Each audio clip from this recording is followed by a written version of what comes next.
rolling. Thank you so much, everybody, for joining this. Is this our third or fourth? I think our third. Or is that fourth meeting of the Library Marketing Book Club? So very happy everybody could join us on this Christmas week, and Hey, Levy. hope that everybody is doing well and getting ready to finish out 2020. And we are just thrilled. This month we read Jay Baer's Youtility, and we are beyond thrilled to have the author himself, Jay Baer. So hopefully you can all see him there on screen. And thank you so much, Jay, for joining us. So we will do what we do usually. Let's go through real quick. Introduce, that'll give Jay an idea of the scope and breadth of where everybody is and what everybody's doing, and then we'll dive right in. So I will call out your name when you do. Just make sure you unmute yourself. Your name, what library you are or library organization you are, and what you do there, just real fast. So Christina J. Yes, hey. Hello, hi, I'm Christina Janicek. I'm the marketing coordinator at the Elmwood Park Public Library just outside of Chicago. Okay, thanks, Christina. Angela Hirsch. Hi, I'm Angela Hirsch, and I'm Senior Engagement Consultant for Novelist, which is a company that helps libraries with marketing and with connecting readers and books. And before this, I worked in marketing at the Public Library of Cincinnati in Hamilton County. Thanks, Angela. Rachel Karras. Hello, I'm Rachel Karras. I am the library events and external relations assistant for the Leatherby Libraries at Chapman University in Orange, California. Okay. Hannah Rail. Hi, I'm Hannah. I work for the UC Santa Barbara Library as their communications and marketing manager. Nice. Angela R. Hello, I'm Angela Rhines. I am the marketing and PR manager at the Easton Area Public Library in Pennsylvania. Nice. Thanks, Angela. Kathy Lussier. Hi, I'm Kathy Lussier. I work with Angela at Novelist, and I'm the manager of engagement and services. And I know and admire Chris. We share former and current jobs, so to speak. So I was previously head of marketing and community relations at the Jacksonville Public Library. Yep. So Yep. Thanks. My current job. Brianne Meyer. I'm Brianne Meyer. I'm the marketing specialist at the North Dakota State Library. Thanks, Brianne. Brianna McDonell. Hey, I'm the marketing communications manager for the Anderson County Library System in South Carolina. And Rachel Walters. Hello, I'm Rachel Walters. I am the online librarian for Indiana Wesleyan University. And so I do all that sounds like it entails, and I'm located in the Indy area. Okay. And Shawna Murphy. Hi, I'm Shawna Murphy. I'm the Outreach and Engagement Librarian at the Patrick Power Library, which is at St. Mary's University in Halifax, Nova Scotia. Awesome. Nice antlers. Thank you. We're feeling festive. Very spirited. And I'm Chris Bovin. I'm the director of marketing at Jacksonville Public Library in Jacksonville, Florida. So that's all of us. And I will let Jay give you a quick intro, and then you can do a quick summary of yourself. But Jay is the world's most inspirational marketing, customer experience, and customer service keynote speaker. Jay's a Hall of Fame speaker and MC. New York Times bestselling author of 6 books, including Youtility, which we read, an internet pioneer, a seventh generation entrepreneur, and founder of 5 multi-million-dollar companies, including one of which I'm guessing is Convince and Convert. Convince and Convert is the company that Jay has now, many great properties and some great podcasts and lots of great content and digital marketing coming out of that. So thank you so much for being here with us today, Jay. And if there's anything you'd like to say to open, we would love to hear. Oh, thanks, Chris. I appreciate you inviting me. Really appreciate you all reading the book. I know there's lots and lots of books that you could have read, so I'm honored that you chose to read Youtility, and thank you for all the work that you do. Obviously, those of you who have committed your lives to a career in the library sciences are incredibly important to us all and manifestly unappreciated. So I appreciate you, if nothing else. So that won't get you anything other than my respect and admiration. Thanks so much, Jay. Wonderful. So we'll start right off with, let's talk about the book. Let's talk about Youtility. So what were some folks things that you thought, questions that you have that Jay might be able to help answer, or just anything you'd like to share about the book?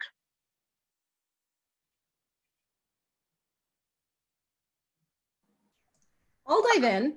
Go ahead. Oh, sorry, Christina. Oh, okay. So first of all, I just wanted to say I love the book. I found it incredibly useful, and there's a lot that I'm still unpacking. But I think the main thing that I was thinking about a lot is, at least for me, the main takeaway of the book was to be a source of information for people. And that by being a source of information, you can become a company or an organization that people want to come to. And my main question was, libraries by default are a source of information, are a place that are organizations that answer questions. That's what we do. And I guess my question was, how can we take what we do already in terms of answering questions and do it in a way that is making the most of Youtility? Thanks, Rachel. That's a great question. The premise of Youtility is to make marketing that is so useful people would pay for it. That it's marketing that people actually want to consume, not just marketing that people tolerate, which is typically what we put out there. And to adopt a utility mindset in your marketing and your communications requires 2 things. One, it requires patience because you're not going to win over all the people instantly. It's one at a time, a few at a time, over time. And most organizations don't have patience. Second, you have to get comfortable with this premise that you take all the things that you know and you give them away one bite at a time. That's a very difficult concept for a lot of organizations and people, because they say, well, I've got a secret sauce and I can't possibly tell you the ingredients of the secret sauce because then it won't be a secret and you won't have to pay me money anymore. And of course, I find that to be ridiculous. One of the things that I say a lot when I do presentations on Youtility, and I don't think it's in the book, I actually kind of forget what things are in the book and what things I've developed since then, because I actually wrote it quite a while ago now, and I've written 4 other books since then. And so I forget sometimes what I say on stage versus what's on the page. But one of the things I talk about a lot is that a list of ingredients doesn't make you a chef. So this idea that I can't tell people what I know because then they won't have to pay me doesn't actually hold water from a strategic perspective. For libraries, I think the challenge is that you're almost to Youtility, and hear me out on this. It's not like people don't know what libraries do or what libraries are for. And yes, Rachel, you're exactly right. You could answer any number of questions for people. I would actually proactively answer those questions. So my approach or my perspective on libraries is that it's more of a reactive resource as opposed to a proactive resource. So I would lean into more, all right, what are the 25 questions that we could answer for our populace?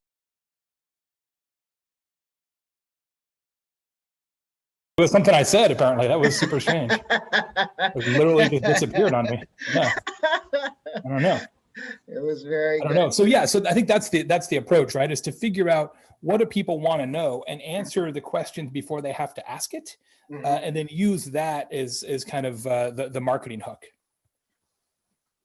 Thanks, Jay. That's good. And I just, regarding you had the thing about the 25 questions to answer, if I can just throw in something here that I heard on the on your Social Pros podcast.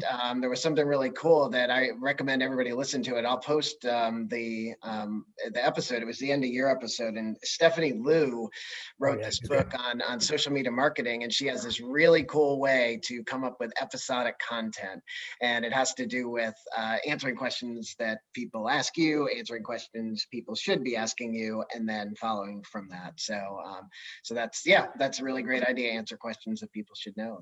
That's awesome. Thank you. I like the ingredients and doesn't make you a chef too. It's really cool. Christina, you had something that you wanted to say. Yes. Hi, great to meet you, Jay. My question was very similar to Rachel's in that, we are very helpful, and thinking about it in terms of social media. One of the things we've done a little bit off and on as a library is we do belong to some like local Facebook groups, like those neighborhood groups. And sometimes people will have a question that we can actually like jump in and answer, like, oh, where can I find a food pantry around here or something like that. And so that's been really helpful, but I really do like your way of being more proactive. And sometimes I worry that, the library jumping in on some questions might be okay, but not wanting to feel like we're like monitoring the community chatter, or inserting ourselves too much.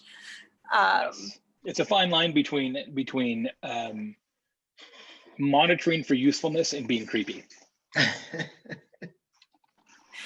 Exactly, very true. And then just kind of from a management standpoint too, like kind of there have been a few times where there are questions where it's like, oh, I could have answered it, but they posted it like a day or two ago and I'm just seeing it now. Like, yes. If that should be part of the strategy to like get some alerts when people post things so you can at least review it and see if it is something you can answer. Yeah, there's a few ways to handle it. You remember the Hilton Suggests example from the book, perhaps. Unfortunately, they just took that program down. The person who kind of came up with it and ran it at Hilton has moved on, and they decided to sunset the program, which is a shame because I think it's more useful now than ever. But I wouldn't worry so much about being late to the party, because so often the real visibility is going to come later, right? When somebody does a search and you get some sort of link to a deep Google result, something like that. So, if it's 2 years ago, that might be a little beyond the pale, but I wouldn't be too concerned about not being on top of it in 5 minutes. And in fact, being that responsive is when people really feel like it is creepy. They're like, wait a second, how did they know about that? But yeah, setting up alerts for topics that might be of interest can certainly help.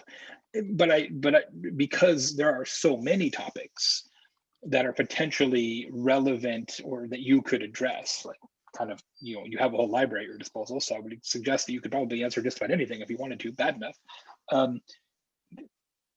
It's probably for you, Christina, more of a personal trainer situation where it's, all right, these are the destinations, next door, local message boards, blah, blah, blah, that matter in your geography. And somebody on your team, you or your designee, just has to say, okay, every day we're going to spend 15 minutes in here. And we're just going to see what's up. And if there's nothing that we can help with, then we don't. And if there is something we can help with, then we do. But I think you just almost have to make it somebody's job to dip in there. Yes, you can augment that with alerts, but your topical array is so broad that I don't even know how you'd go about setting alerts. Yeah, that's a good point. Yeah, it is. Yeah, there's obviously a lot that if you think about, who does this great now is Webster's. Like their social team is so great. Some sort of definition or term, sometimes from the president. I love how they poke fun at power, and something becomes sort of the word of the day, not officially, but sort of in the zeitgeist, and they always jump in there with some social media content. It's terrific, right?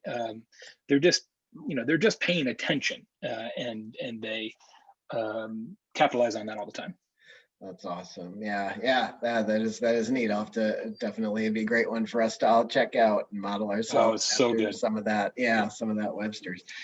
This is Yeah, great. Hannah, the Reddit board for UC Santa Barbara is a perfect example. Oh. Of, you know, so many of those deep conversations are happening in Reddit now. I would absolutely be there, and then certainly if you've got a university, you know, be looking at Twitter, obviously, TikTok as well, Instagram as well, and just be mining the hashtags.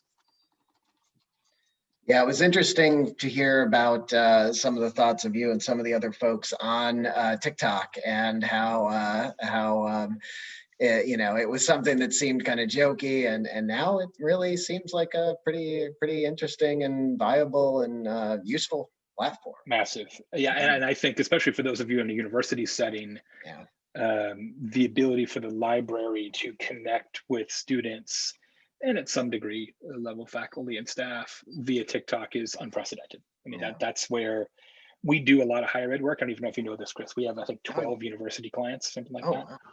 On the consulting side. So we work with University of Texas, Indiana, Purdue, UCSD in the University of California system, Oregon State, and a bunch of others. And we help them with their marketing and communications, including around COVID and student behavior modification, et cetera. And it's really interesting how much we have changed recommendations in terms of where to actually reach kids, right? And it's, you know, TikTok is increasingly the place to do that. Yeah, and it's a tough one for libraries because that's one of the audiences we have a difficult time reaching as teens, and because they are not on the platforms that we are on. So most of us are on. So and I think the other part to that, Chris, is the other key to that. We don't talk about this in Youtility, but I talk about it a lot in other books. Is ultimately not only do you have to change the message, but you have to sort of change the messenger. The best thing you can possibly do, especially in a university setting, is to have, and even in a non-university setting, even in a municipal setting, is to have patrons of the library talk about the library. Yeah. Because it just has so much more credibility and authority. You know, the library is saying, we're awesome, let us prove it. Like, but somebody who is at the library saying, this library is awesome, here's why. It just, the believability factor there is so much higher. Yeah. So I would definitely be thinking about how can we essentially create documentaries in social media where you have actual library users talking about what are you using the library for? Yeah. That's great. We're looking to do some stuff like that, and I've heard a lot of other great things at libraries. Rachel Walters, you had your hand up. Yes. I kind of had a question, like when you're, you know, talking about playing the longer game, you know, with giving out, you know, this type of information. And in our scenario, we're part of Indiana Wesleyan, but we support the adult students and only the adult students. So every 1 to 2 years, depending on how many credits someone brings in, that's how, you know, we don't have 2 to 4 years with a student. So it's a, you know, a whole lot faster turnover. So kind of what would maybe be your suggestion with that, because the time frame is so much shorter? Yep. So in your case, you have to come at it a little more directly. And I think it's creating content that describes very tidily, here's why the library benefits you, and here's the things that make your life better because of the library, allows your educational process to be smoother, more nuanced, more efficient, etc. So it's essentially content about why the library is great. But then, and this is the key part that nobody ever does, but should, here are the things that you think about the library that aren't true, right? So it's essentially overcoming the objections, but doing that proactively. So if I asked you to write down, Rachel, what are the 10 reasons other than don't know, other than lack of knowledge about the library and what it can do? Beyond that, what are the 10 things that people use as reasons to not use the library? What are the obstacles to using it? And I would just go at those head on, right? I would literally create the If I had your job, what I would make over the holidays is a 6-page downloadable PDF that I would put on the library website, and I would promote in social media, and I would send out to every new adult student via email at the beginning of every term. And it would be called the 17 Reasons You Should Never Use the Indiana Wesleyan Library. And they'd be like, what? I think you'd want me to use the library. And then they would open it and read it, and it would completely convince them otherwise. That's what I would make. Nice. That's a great idea. I think we'll all steal that. Please feel free. In fact, one of the book that I wrote after Youtility is called Youtility for Real Estate. So same idea, but only for real estate. And one of the case studies in that book is this guy, Joe Manusa, and Joe's a realtor in Tallahassee. And he's a little bit of a different realtor for a couple of reasons. One, he only represents sellers. And two, he only represents people who have homes between about $250,000 and $450,000. So if you have some big, giant Florida McMansion like Chris, he's not your guy. And your mileage may vary in your market, but in Tallahassee, it's pretty likely that if you have a home between $250,000 and $450,000, chances are you probably don't have a ton of upside equity in that home. And so what's very common in that market segment is that people say, well, I could sell this house on my, with a realtor like Chris, or I could try to sell it myself. And if I sell it myself, then I don't have to pay the commission. I get to keep the 6%, right? Well, Joe, the realtor, understands this, but he goes about it much differently. Just like people understand kind of vaguely how a library would help them, but maybe not all the way. So what he did was he sat down and wrote a 63-page long, totally free PDF on his website called How to Sell a Home on Your Own in Florida. And it's exactly that. It's step-by-step, who to call, what papers to get. It's amazing. And so I interviewed him for this book, and I said, I don't get this, man, because it seems to me like you're giving people exactly what they need to not hire you. He's like, well, I understand why you say that. But what you don't understand, Jay, is that people get to about page 13 and they say, holy crap, is it hard to sell a house on your own? Like, what was I thinking? That was ridiculous. It's his #1 source of customers. So this idea of sort of trying to convince people to not use you, and in doing so, they use you, it's a very powerful psychology. That's really smart. That's really cool. Yeah, I think about, things that we could do. One thing is our readers advisory process is a big thing that we offer. Not a lot of people take us up on it. You would think people would take us up on it more, but I've thought about kind of exposing that process and what that might do. And I can see how some people would go through it and go, oh, there's kind of a lot that goes into this. It'd be a lot easier if I just asked the library to come up with these lists for me and then got some of that. So that's really neat. Jay, anybody that has questions, please, feel free. But Jay, you also were talking about some real exciting research that you had about ratings and reviews. So it'd be great to let me hear. jump on this one that Shawna asked real quick, Chris. I didn't see it. Sorry. Good okay. eye. This idea about getting people to create content about the library and having patrons of the week or month. I would actually do it the opposite. I would go find students on campus or whatever your population is, residents or adult learners or whatever, who have literally never been to the library. And I would say, hey,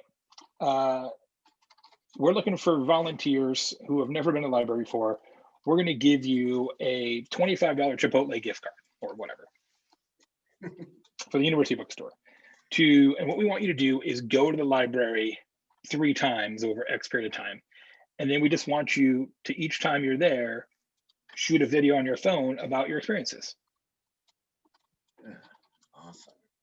Right. And so it's not like, let's find somebody who's already using it. Let's find somebody who isn't using it and then sort of tell that discovery story. I think it's more powerful, more interesting anyway.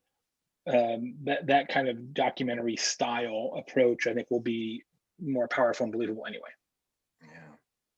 That's Thank you. Yeah. I like that idea. Good. Excellent. See? Excellent idea. It's all coming together. So on ratings and reviews, it's interesting, libraries are a source of information, obviously, the source of information in many ways, as are ratings and reviews. And this idea of, hey, I'm going to rely upon what my friends, or not even friends, in many cases, other human beings think, was the topic of my book, Hug Your Haters. And there's a bunch of new research that just came out last month that's pretty interesting, that says that 70% of consumers say that ratings and reviews are more important to them now than at any point in their lives. And it stands to reason, right? Because the world has been turned upside down, and now you're like, I'm not going to buy anything without checking reviews first, because I'm not that kind of a gambler. And people are using reviews as sort of a filtering mechanism for just about everything in their life. One of the funny parts about that research was, I think it's 36% is the number, somewhere in there, of people have actually checked reviews while in the parking lot of a business before going into the business to make sure. And I'm like, I've done that for sure. You know, you drive there and like, you know what, before I get out of my car, I just want to make sure that these guys actually have their act together.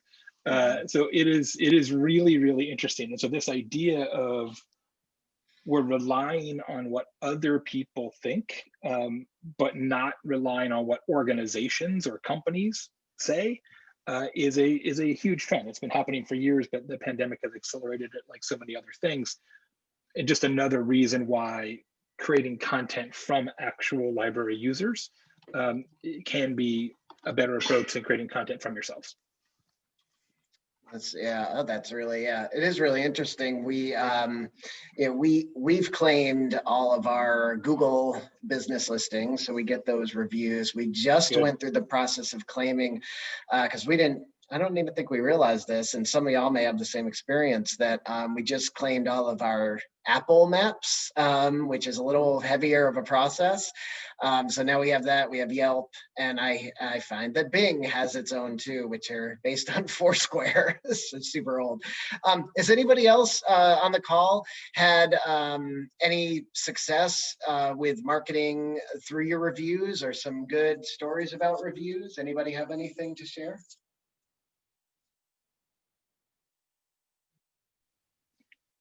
The new number is that 24% of consumers check reviews at least once a day. Wow. Which is staggering, right? That's I mean, that is a lot. And one of the top 3 things people look for now is COVID safety, mask wearing.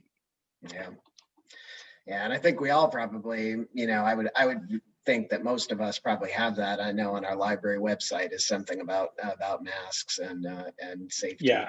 One note on that, Chris, I'll mention. It's so crazy because in different cities within a state, and certainly within different states, you get different policies and what's possible. And is the library open? Is the library not open? It's crazy, right? When you're trying to communicate to patrons that the library is safe and that you are cleaning stuff and what have you, absolutely set it up so that you are showing, not telling. One of the things I do in a keynote I deliver now, called Rewire, how to rebuild your relationships with customers in the pandemic.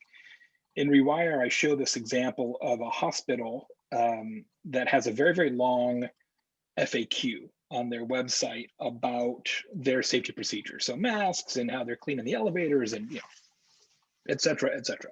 It's long, right? It's like 1,500 words, 2,000 words. It's long, very comprehensive, which is great. Yeah. Much better than not having that. Right.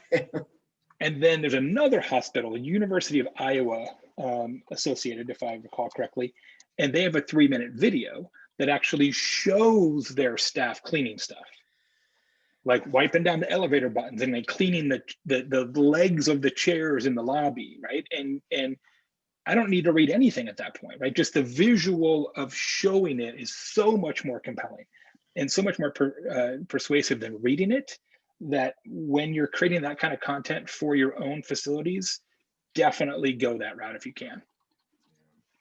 Great, yeah. Makes a huge difference. Yeah, I've seen some libraries with real good videos. Calgary, I think, has one that's pretty good. Same kind of thing. People cleaning, people wearing masks. Yeah, it's good. And yeah, that's awesome. One thing, Jay, that about the kind of connected back to Youtility and the reviews in a way, what you were talking about is the idea of the zero moment of truth. So, and zero moment of truth. So it seems to me that sometimes I get lost because I get that connected with frame of mind awareness. And is that what that is? And then, but then you have a way of connecting that. And I always get lost. You have a way of connecting that back to kind of the friend of mine. Can you just talk about that for a second? Right. So ultimately, when you discover that you need something, you're going to first turn to an organization that has benefited you in the past, right? So that's sort of where the friend of mind awareness comes. So for example, you may not, and you go back to the Hilton idea, you may not need to travel to Jacksonville now. You may not even be able to travel to Jacksonville now, but you may want to go to Jacksonville eventually. And at that point, you're going to think of Hilton because they helped you with that tweet when you needed help a year and a half ago. So that's sort of where you tune into that. So the zero moment of truth is, hey, I should go to Jacksonville. And then you think, oh yeah, I should. And who can help me with that? Oh, these folks that helped me a long time ago, right? So you're sort of planting those relationship seeds. Like colloquially, it's like, hey, you build a relationship with somebody as a person such that someday you can call them to help you move. That's the only reason I have relationships, really. Is so that, especially somebody with a truck. I used to have a truck and I sold it because all I did was move friends. And I'm like, well, if I should have gotten a motorcycle, then you really can't help. So that's kind of how that works.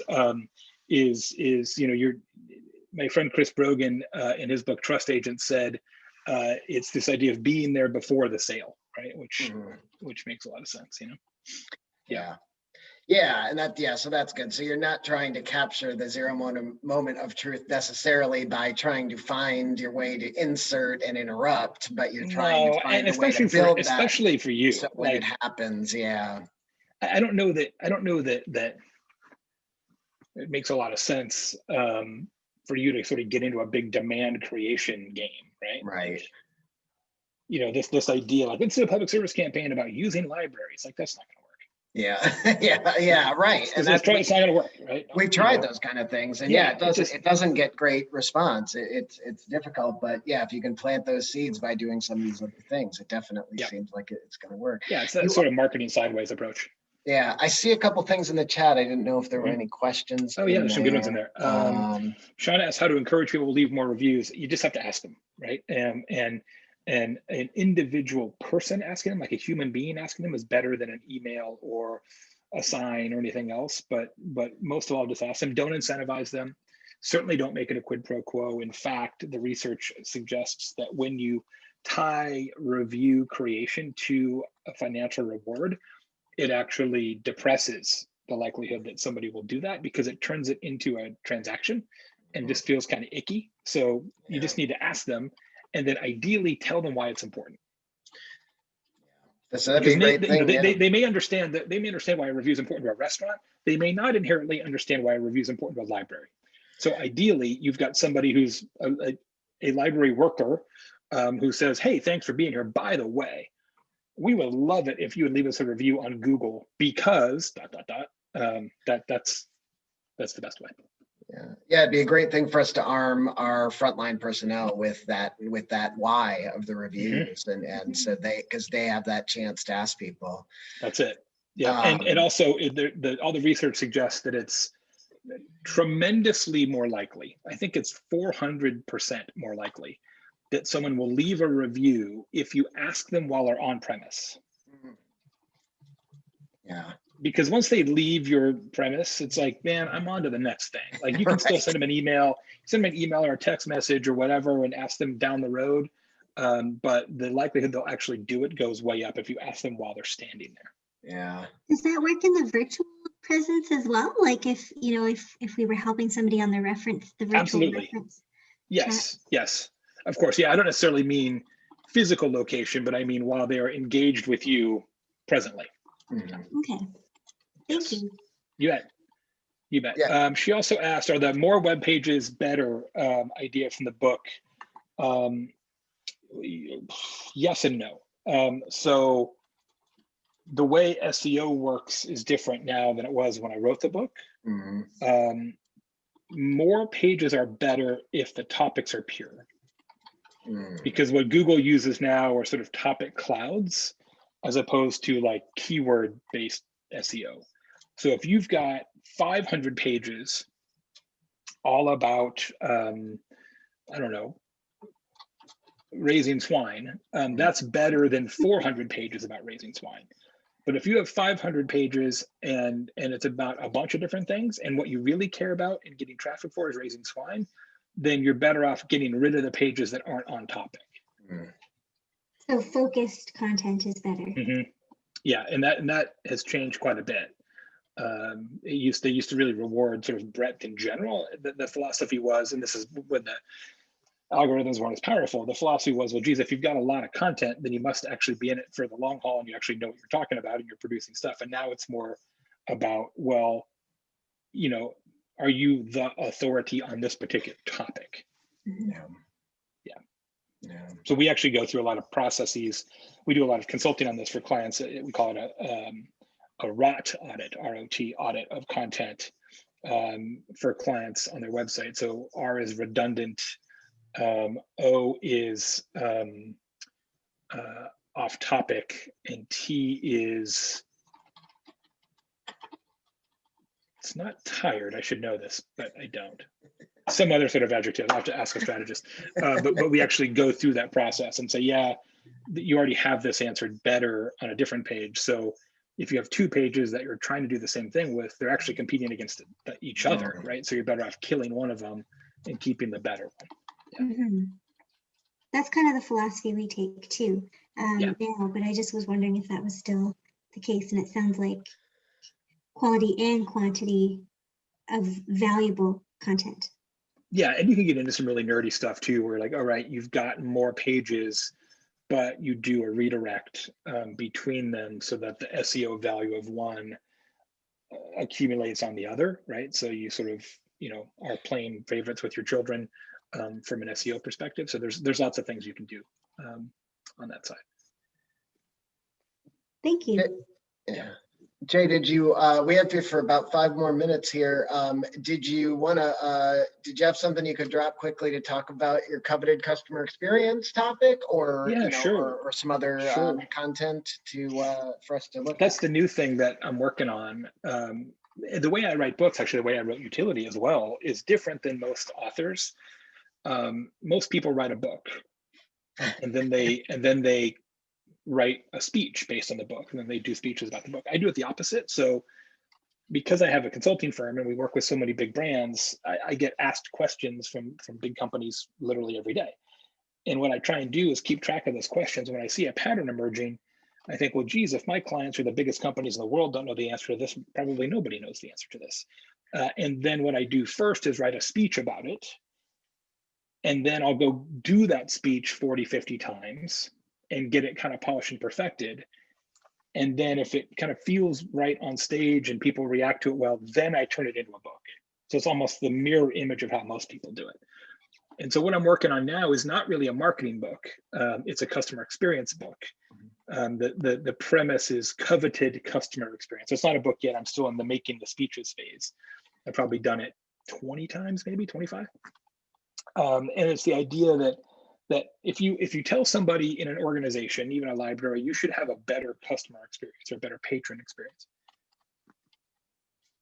100% of people will nod and smile. Like, I've been doing this 30 years and nobody's ever said, no, Jay, you're wrong. We think we should have a worse experience, right? Nobody ever says that. So the problem is, if I ask you, okay, Hannah, you need to improve the patron experience, you'll be like, great, Jay. But then what do you actually do about that? Like, what exactly do you want me to stop, start, or change to make that happen? So the philosophy here is that customer experience, and I'm using my air quotes for those of you not on video, customer experience it actually doesn't exist. It's fake, we made it up. Customer experience is just a term of art. It's just a nickname that we all agreed to use to actually represent what is in reality dozens or hundreds of different decisions that you make every single day in your libraries in terms of how you interact with guests and potential guests and stakeholders and everything else. So customer experience isn't a thing. It is literally all of the things.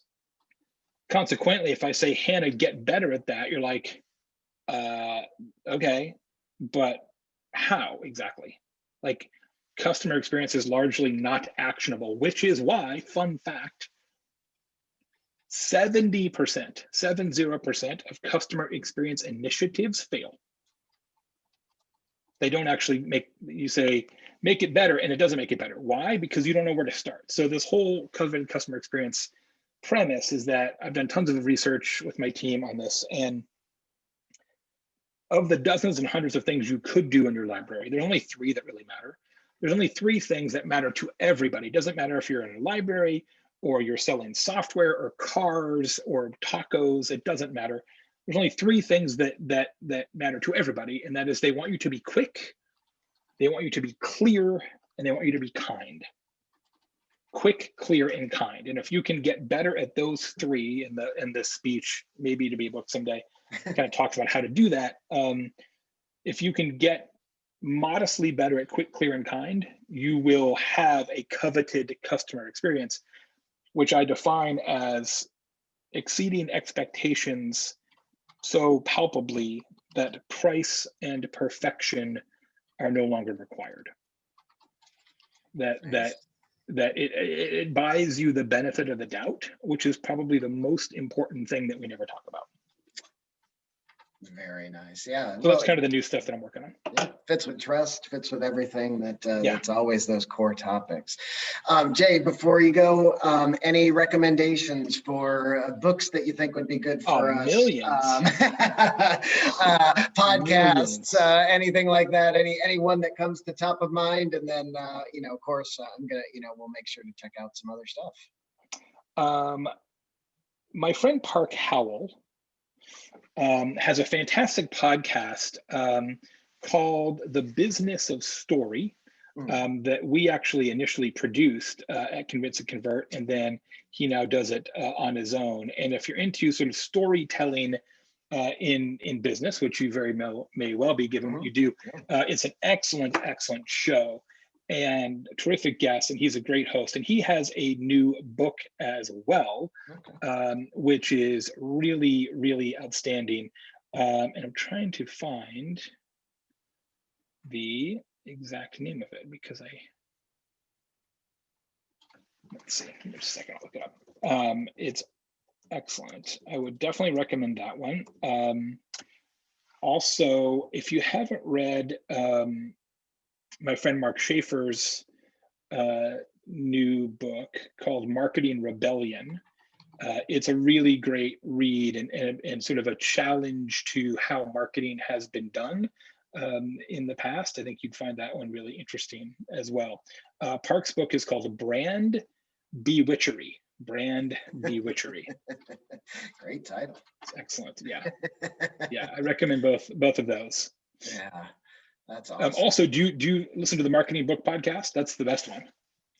The Marketing Book Podcast? I don't. Yeah, it's basically this group as a podcast.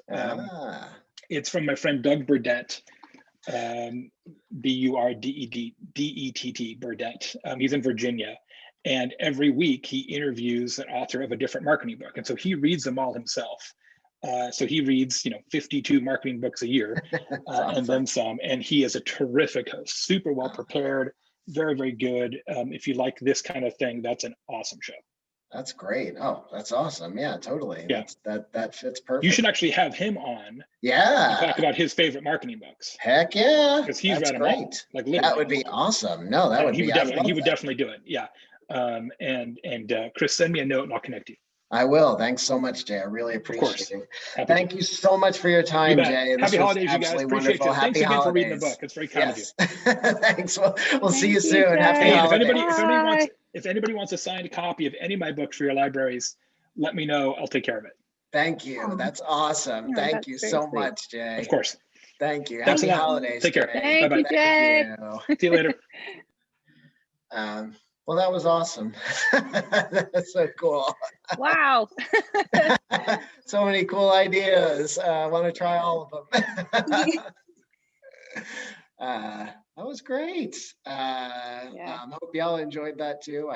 There's a lot of good discussion going on in the chat, which was great. Yeah, I think those would be good books for us to put up for our next thing. Something that I was thinking about for some books that were coming up next were, and maybe just to do this down the road, is pick up some of our second place books for some of the ones that we voted, because they were certainly not always that different in votes. So we'll keep those going for future topics. Anything else anybody wants to talk about for Youtility? I mean, anything. Anybody else has any thoughts? I know it's burned out, right? So good. Yeah, and I was curious if anybody else has had anything that when you read the book you thought, oh, we're doing this, or we've tried this, or do that. Like, has anybody tried? One thing I tried a little bit one time was the Twitter, just the Twitter search of anyone know, and put the geo filter around it, so we could see like anyone know within 50 miles of the library to see. There are some things sometimes, but yeah, definitely feel like it walks that line of being creepy if you just jump into somebody's conversation and start saying, hey, your library knows this, unless it's really close to library. But anything else anybody thought when they saw the book that that we've tried this, or anything in particular anybody's planning on trying?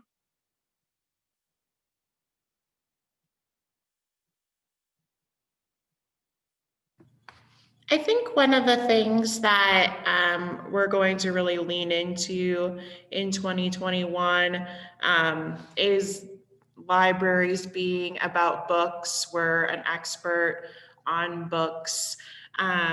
We already have started that some with doing, lots of libraries are doing personalized book lists, and those have continued to be a hit. I get a few every week, and doing kind of like book flights on social media, like, hey, what's the last book you read? And then offering suggestions off of that.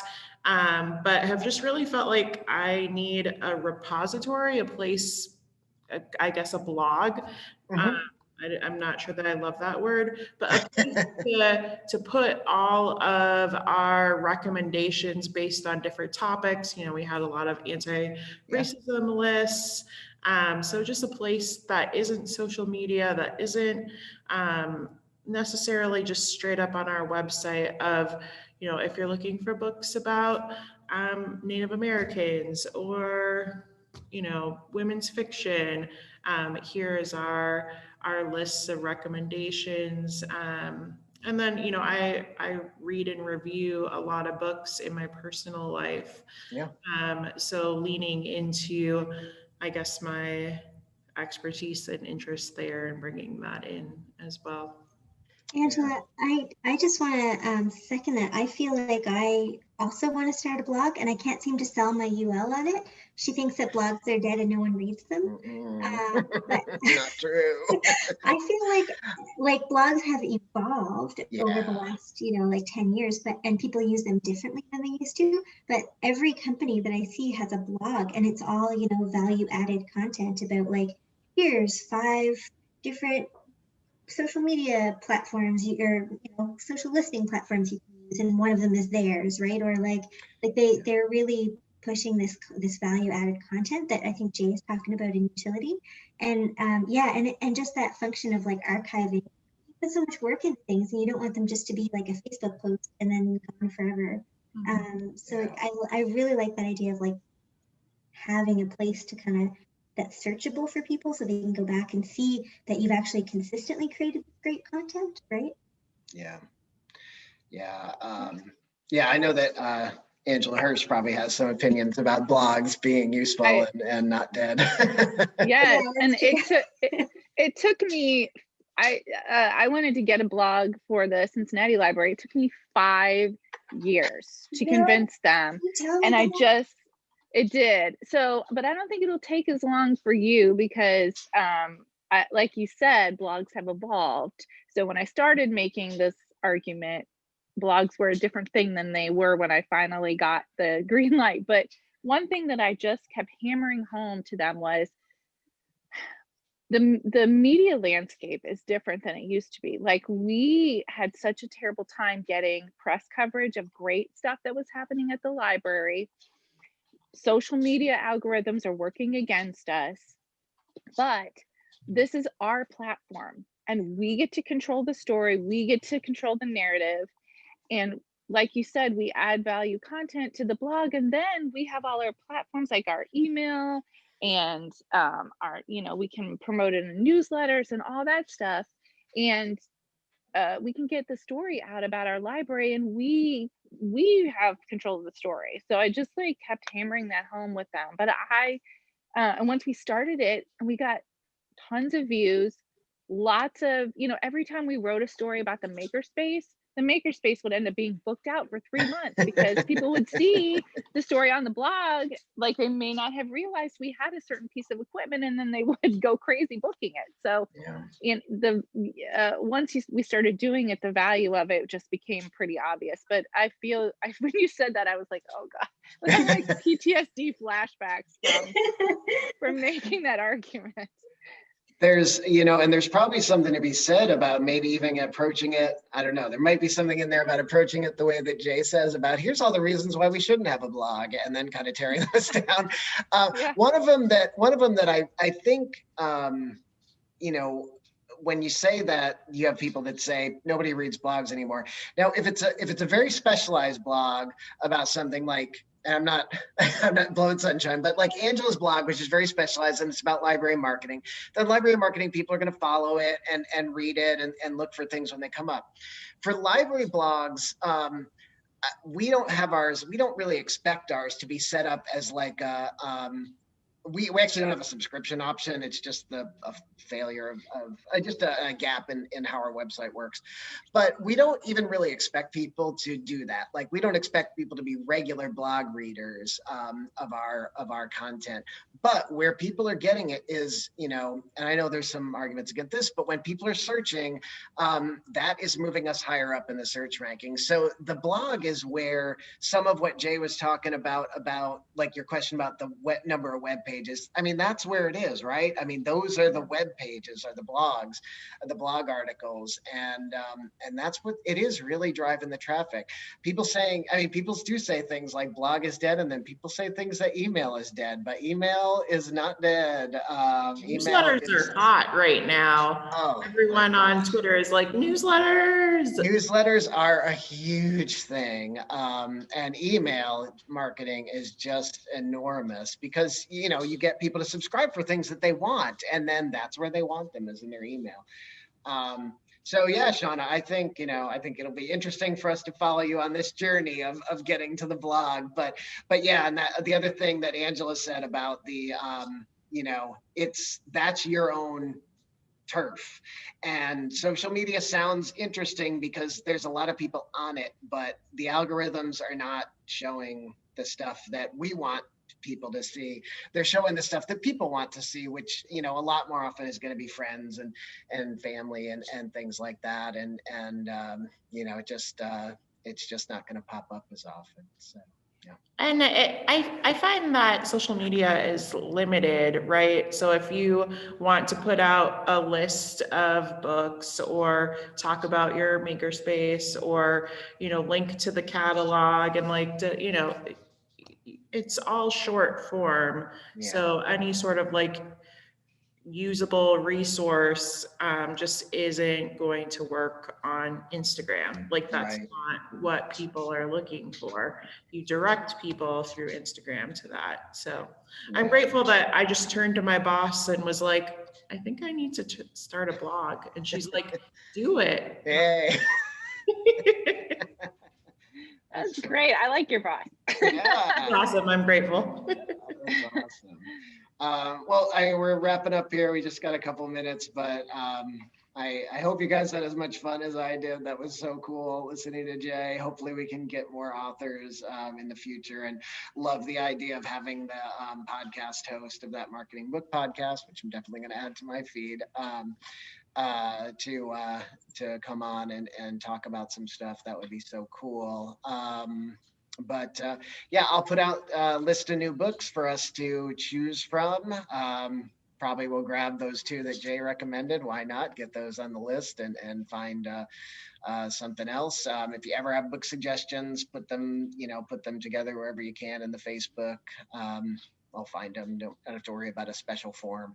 I may be looking to add an email component to this club. So, Facebook is great, but email again is something where we can direct target. So maybe setting up some email lists so we can keep up with each other that way. Feel free to hit me up on LinkedIn. I'm trying to get a little more engaged with LinkedIn. I know that Angela Hirsch is all over LinkedIn about how valuable it is, not for just personal, but for libraries. Yeah.